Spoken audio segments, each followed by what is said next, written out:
Tänk dig att du är tonåring och precis fått reda på att du har cancer. Vad gör det med dig? Och vad gör det med alla runt omkring dig? För att ta reda på det och för att ta reda på hur vi kan göra livet lite enklare för de här ungdomarna har Barncancerfonden gjort en intervjuserie med 3 av dem som vet precis hur det är. Jag heter Farzad Farzan.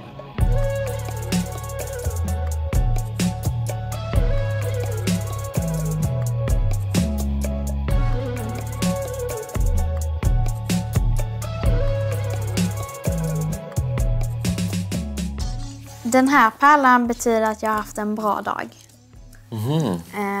Och den här pärlan betyder att jag har fått en blodtransplantation.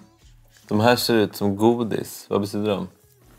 Jag tror de är cytostatiga, så jag tror inte de är så goda. Jag fick vide, kallas behandlingen. Alltså den är så tuff så sköterskorna har ont i magen när de ska gå in och ge den till oss. Det är råttgift. Under den tiden kunde jag inte ens gå för att jag var så påverkad av cytostatikan. Pappa fick bära mig om jag skulle gå in på toaletten. Och utseendet förändras väldigt mycket. Ja, antingen så blir man ju jättetjock av kortisonet som man får tidvis. Eller så blir man jättesmal. Jag hade ju inga byxor som passade mig. För att jag var så himla smal. Så det var väldigt jobbigt att förändras på det sättet. För det var inte... När jag kollade mig i spegeln så kände jag inte igen mig. Jag mådde inte bra av att se mig själv. Man ser så himla sjuk ut. Man kan nästan se sjukare ut än vad man är. Men jag löste det med smink. Så gott det gick. Den kanske? Ja. Alltså. Det var inte så bra. Jag har faktiskt sminkat mig rätt mycket. Nej. Ja. Allting startade egentligen 2013. Och då hade jag ont i mitt knä. Ja. Från och till i ett år. Men jag är ju väldigt envis och jag ville inte till sjukhuset. Nej. Men till sist så fick mamma och pappa mig dit en gång till. Och då gjorde de en till röntgen.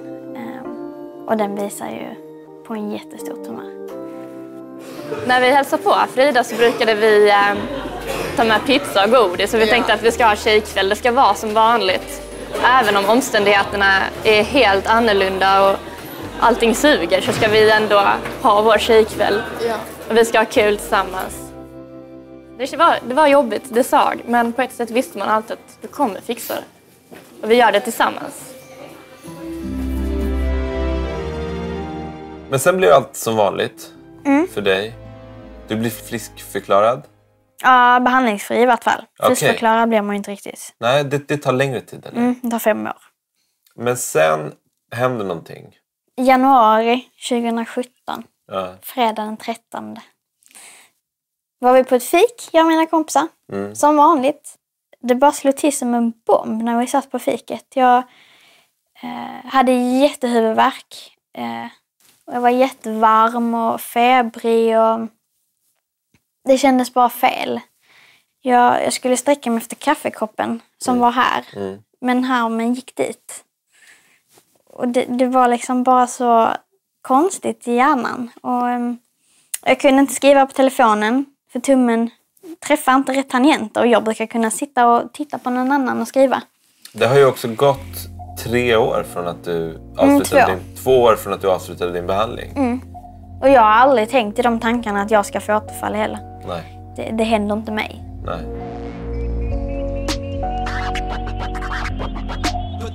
Jag tycker det kändes väldigt overkligt. Jag kunde inte riktigt ta till mig det.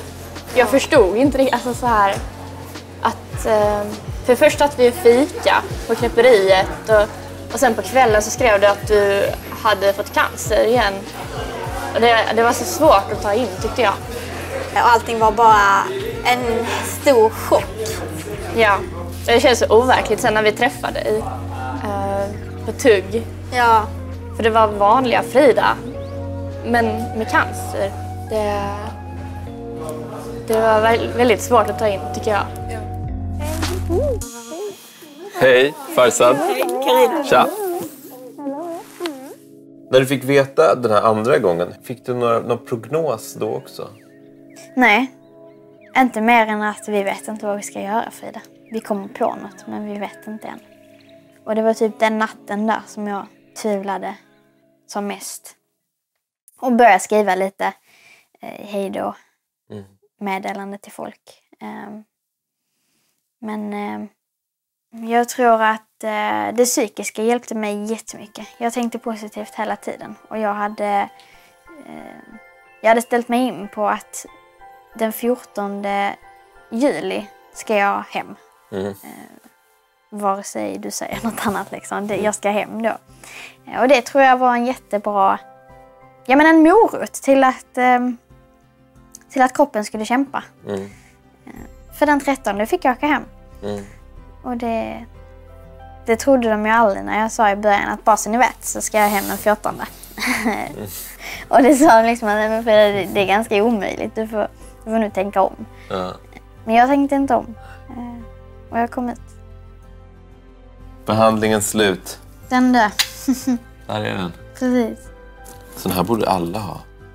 Ja, den är lite rolig faktiskt. Alltså med olika grejer man gör. Ja. Bara.